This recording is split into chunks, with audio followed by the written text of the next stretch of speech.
अस्सलाम वालेकुम एवरीवन, क्या हाल है आप सबका। उम्मीद करती हूँ आप सब खैरियत से होंगे। आज मैं आप लोगों को एक मज़ेदार रेसिपी स्वीट डिश की बताने लगी हूँ। सबसे पहले मैंने एक बर्तन लिया है, उसके अंदर दूध डाल दिया है। इसको मैं अब चूल्हे के ऊपर रख दूँगी और इसके अंदर मैं इलायची पाउडर डाल दूँगी।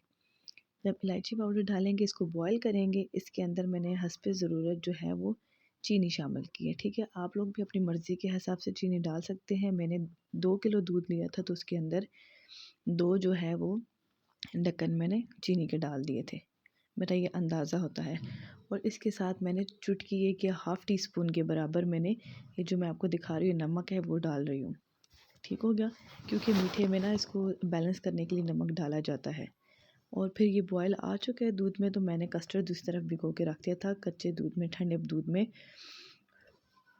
उसमें मैंने क्या किया है, किलो के अंदर आप लोग हमेशा इसका नाप याद रखें। कस्टर्ड जब भी आप बनाना लगें, थिक अगर बनाना है आप लोगों को, तो 1 किलो के अंदर जो है वो आप लोगों ने 4 चमचे डाल देनी है इसके अंदर।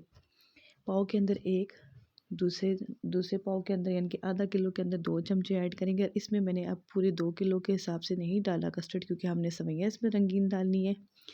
इस वजह से हमने इसकी कंसिस्टेंसी जो है वो पतली ही रखी है कस्टर्ड की। अभी मैं आगे चल के आप लोगों को बताती हूँ कि कस्टर्ड कितना लाइट सा है, थिक नहीं है। ठीक है, और क्योंकि हम लोगों ने सेवइयाँ जब डालते हैं वो एक तो वो ख़ुद भी पकेंगी और दूसरा जो है वो एकदम चूस लेती हैं। रंगीन सेवइयाँ जो होती हैं वो कस्टर्ड को चूस लेती हैं, वो ज़्यादा थिक और गाढ़ा कर देती हैं। अभी बस इसको मैं हल्की आंच पे रख के इसकी मैं आपको कंसिस्टेंसी दिखाती हूँ। देखिए, बस थोड़ी देर इसको पकाना है। पकाने के बाद फिर मैं इसके अंदर वो सेवइयाँ ऐड करूँगी। देखिए, बिल्कुल पतला रखा है। इसको अगर गाढ़ा कस्टर्ड बना देंगे तो फिर तो हमारे पास फिर वो सेवइयाँ और ज़्यादा जम जाएंगी। इसलिए इसको बिल्कुल नॉर्मल कंसिस्टेंसी पे रखना है। ये मैंने रंगीन सेवइयों के पैकेट लिए हैं, 2 इसमें डले हैं मेरे, तो 200 ग्राम के थे।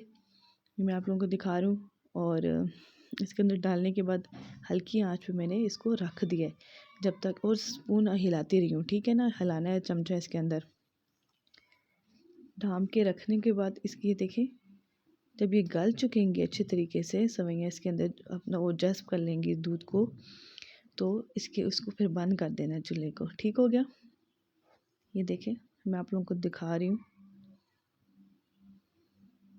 इसको बिल्कुल अच्छे से गला देना है सेवइयों को इसके अंदर, हल्की आंच पे रख के। तेज़ आंच पे नहीं बनेगा ये मीठा जो है ना तेज़ आंच पे बिल्कुल भी नहीं बनेगा। ठीक है, ये मैंने अब ठंडा कर दिया इसको, और अब मैं इसको बाउल में ट्रांसफ़र करने लगी हूँ।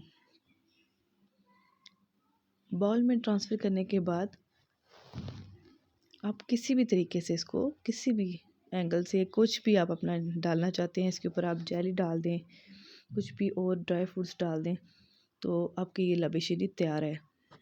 इसके अंदर फ्रूट्स भी आप कट करके डाल सकते हैं, लेकिन मैंने नहीं डाली क्योंकि वो ब्लैक भी हो जाते हैं। केला वगैरह, सेब डाल सकते हैं अगर कि आप लोगों ने। मैंने नेक्स्ट डे इसको यूज़ करना था, इस वजह से मैंने रात को ठंडा करके फिर इस्तेमाल किया है। और आप लोग ये ईद पे बनाएंगे रेसिपी, आपको बहुत ज़बरदस्त मज़ा आने वाला है। अभी आपने इसके अंदर कुछ भी तरीके से गार्निश करनी है। मैं इसको ले रही हूँ मिठाई के कट करके पीसेस को मैं इसके अंदर डाल रही हूँ, और इसको इस तरह से मैंने गार्निश किया है मिठाई के साथ। और साथ में मैं इसके अंदर नारियल डालूँगी, खोपे का बुरादा जिसको बोलते हैं, बूरा जो होता है नारियल, वो मैं ऐड करूँगी। ये देखें, किसी भी तरीके से आप लोग कर सकते हैं, कुछ भी आप इसमें ऐड कर सकते हैं। जो कैंटीन पैक मिलता है उसका, जिसके अंदर सारी चीज़ें मिक्स होती हैं, पाइनएप्पल और सारा, वो भी डाल सकते हैं आप इसके अंदर। किसी तरीके से भी आप इसको और मज़ीद इसके फ्लेवर को इन्हांस कर सकते हैं, लेकिन ये भी बहुत ही ज़बरदस्त बना है। ठीक हो गया, आप लोग ज़रूर ट्राई कीजिएगा इसको, और मुझे इंशाल्लाह ताला फ़ीडबैक ज़रूर दीजिएगा। ओके जी, अल्लाह हाफ़िज़। Thank you for watching my videos.